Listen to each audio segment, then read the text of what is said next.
નમસ્કાર દર્શક મિત્રો, હું જપન શાહ, કાનમ એક્સપ્રેસ ન્યૂઝમાં આપનું સ્વાગત છે. જોઈએ આજના મુખ્ય અને મહત્વના સમાચાર. આવતીકાલે પાલિકાની 30 વોર્ડની મતગણતરી. 2000 જેટલો સ્ટાફ મતગણતરીની પ્રક્રિયામાં જોડાશે. ચુસ્ત પોલીસ સુરક્ષા બંદોબસ્ત વચ્ચે મતગણતરી થશે. ગાંધી એન્જિનિયરિંગ કોલેજ ખાતેથી મતગણતરીની પ્રક્રિયા હાથ ધરાશે. સુરત જિલ્લા કલેક્ટર અને પોલીસ કમિશનર સુરક્ષા વ્યવસ્થાને લઈ કર્યું નિરીક્ષણ. સ્ટ્રોંગ રૂમની પણ કરી મુલાકાત. સુરત જિલ્લા કલેક્ટર ડોક્ટર સૌરભ પારગીનું નિવેદન.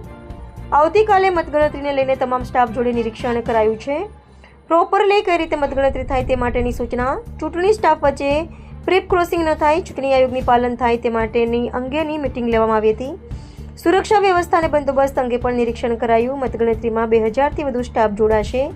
ઈવીએમના અલગ અલગ નંબર છે. 5 થી 10 રાઉન્ડ સુધી મતગણતરી પૂર્ણ થઈ જશે.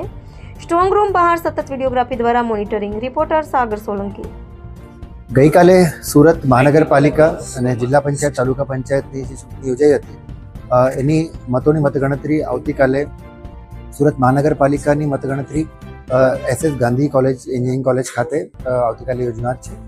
આની જે બધી જ વ્યવસ્થાઓ છે એ ગઈકાલે જ્યારે ઓલ્ડ ઈવીએમ આપણે આવ્યા એમને આપણે અહીંયા કાઉન્ટિંગ સેન્ટરમાં અને જે સ્ટ્રોંગ રૂમ છે એમાં આપણે મુકાઈ દીધું છે અને પૂરતું બંદોબસ્ત પણ અહીંયા મૂકી દીધું છે.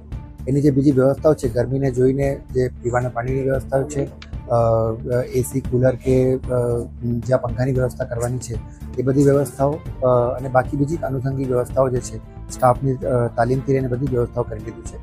આશરે ઓલમોસ્ટ 2000થી ઉપરનું ફક્ત કાઉન્ટિંગનો જે સ્ટાફ છે એમાં હાજર રહેવાના છે અને 10 રિટર્નિંગ ઓફિસર વાઇઝ જે 3 વોર્ડ જેને બેસેલા છે એમાં 30 વોર્ડની મતગણતરી આવતીકાલે સવારે યોજવાની છે.